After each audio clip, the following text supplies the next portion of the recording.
देखो आज का जो श्लोक है ये भगवान बड़ा दिव्य कटाक्ष कर रहे हैं हम मनुष्यों पर। कैसे कटाक्ष कर रहे हैं? हम कलयुगी मनुष्यों पर कह रहे हैं कामम आश्रित्य दुष्पूरम। हे अर्जुन, कामनाओं के वशीभूत हो करके जो समाज में जो लोग रह रहे हैं, मैं तुमको बताऊं, दंभमान मदान्विताः, वह दंभ यानी पाखंड करने में लगे हुए हैं। लगे हुए हैं। कैसे लगे हुए हैं? हमारे धर्म में ही देख लो, जो सही मार्ग पर जो आचार्य चल रहे हैं, जो सही मार्ग पर आचार्य चल रहे हैं, जो शास्त्र के मार्ग पर जो आचार्य चल रहे हैं, उनका समाज में कोई भी इज्जत नहीं है, कोई सत्कार नहीं है। वही लोग जो दंभ का आचरण किए हुए हैं, कुकर्मी हो रहे हैं जो लोग, उनका देखो कितना अच्छा बोलबाला है, उनके चमत्कार को नमस्कार। तो चमत्कार कैसे? भगवान जानते थे कि ऐसा होगा, तभी तो ऐसा कह रहे हैं काममाश्रित्य दुष्पूरम। पहली बात तो जब व्यक्ति के अंदर कामनाएं रोज नई नई जगेगी तो वह कामनाएं हम पूर्ण किससे करेंगे? धन से करेंगे। धन प्राप्त करने के लिए क्या करेंगे? तो लोगों का समूह बैठा हुआ है, उन समूह के सामने हम कुछ ऐसा दिखाएंगे और ऐसा कुछ बोलेंगे कि हमें कुछ मिले। तो अब वो कैसे भी हो सकता है। हम जो है एक नींबू ले लिए, उसको जो है उछाल दिए, एक माला ले ली, उसको घुमा दिए, कुछ ऐसा जादू टोना कुछ कर सकते हैं। तो कह रहे हैं यह क्यों होता है? मोहात कृत्वा सद्ग्राहान अशद्ग्राहान। वह व्यक्ति ऐसा क्यों करता है? वह तंत्र मंत्र आदि क्यों करता है? मोहात कृत्वा, मोह के कारण करता है। असुचित प्रथा, जो पवित्र कार्य नहीं है, फिर भी वह कार्य वह कर रहा होता है क्योंकि उसे धन चाहिए, उस पद चाहिए, उसे प्रतिष्ठा चाहिए। और देखोगे जो लोग आज बहुत भौकाल देते हैं, हमने ये किया, हमने वो किया, करना कुछ नहीं, हमने ये किया। जो वास्तविकता में शतग्राहान, जो सदग्राह है, जो अच्छे से जो लोग करते हैं, उनकी तो कोई इज्जत नहीं है संसार में।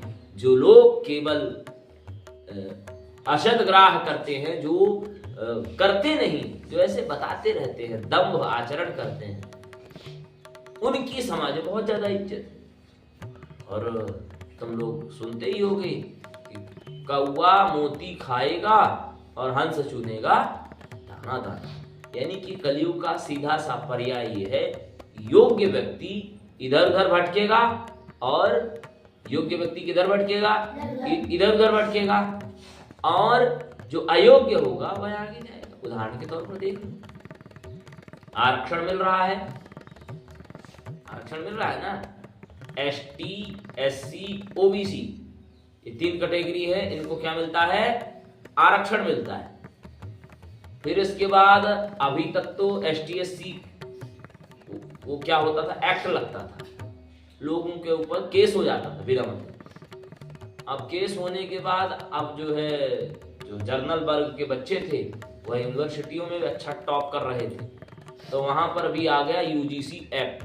तो यूजीसी एक्ट में क्या होगा देखो, कि जैसे मान लो 4 बच्चे आपस में पढ़ाई अच्छा कर रहे हैं और साथ में दूसरा लड़का जो है वह किसी और समाज का है, और लेकिन उनका ही मित्र है। तो 4 लड़कों में 3 लड़के अच्छा नंबर लाए, वो अच्छा नंबर नहीं लाया, तो अपना मित्र अगर अच्छा नंबर ले आए, मैं अगर अच्छा नंबर नहीं ले आऊं, तो सीधे में सांप नहीं लौटने लगता। तो कोई ना कोई आदमी क्या करेगा, वो मित्रता जाएगी किनारे, वह क्या करेगा, किसी न किसी तरीके से उसको फंसा देगा। क्या देगा? इसने हमें जाति सूचक शब्द कहा। तो उसके ऊपर अनुशीलन समिति के द्वारा जांच होगी, और अनुशीलन समिति में और कुछ लोगों से पूछा जाएगा क्या इसने ऐसा किया, तो उसने अगर सपोर्ट कर दिया तो हाँ इसने ऐसा किया है, तो उसके ऊपर केस हो जाएगा। तो उसका तो जीवन बर्बाद हो गया ना।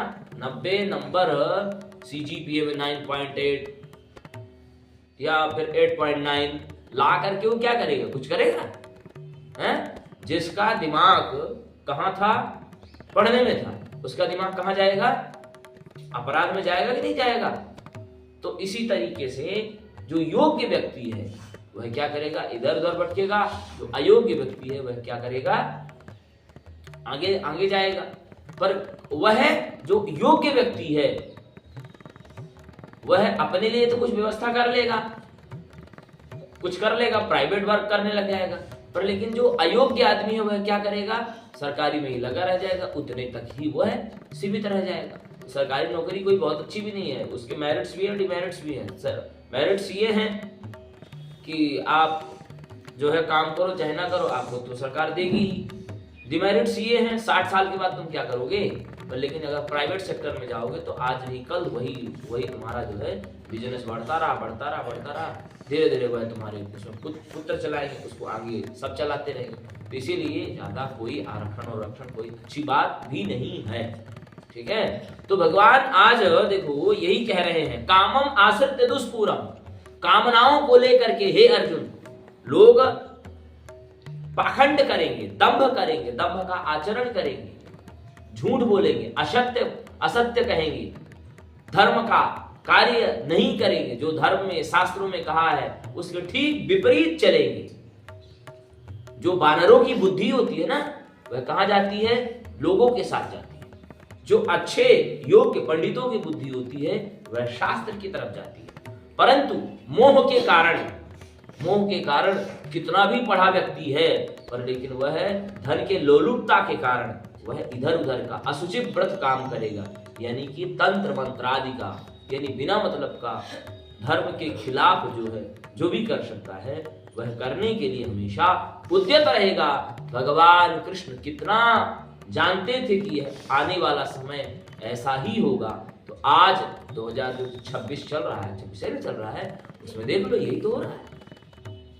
सबसे ज्यादा उल्टा पुल्टा काम हो रहा है। हम ऐसा नहीं कह रहे कि हम बहुत अच्छे ही हैं, किसी की नजर में हम भी गलत हो सकते हैं, ऐसा थोड़ी, ऐसा कहने वाले हम भी गलत हो सकते हैं। तो भगवान जानते थे कि ऐसा लोग करने वाले हैं। कामम आश्रित्य दुष्पूरम दंभमान मदान्विता मोहात् गृहीत्वा सद्ग्राहात् प्रवर्तन्ते शुचिव्रता।